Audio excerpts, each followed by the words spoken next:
I share your concern.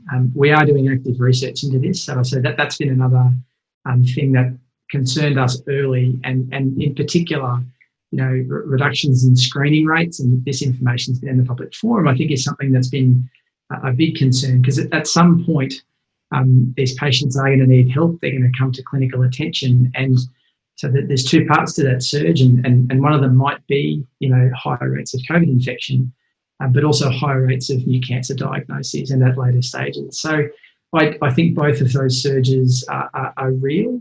And as to what we can do about them, I suppose, a lot of the screening guidelines have been dynamic and changed.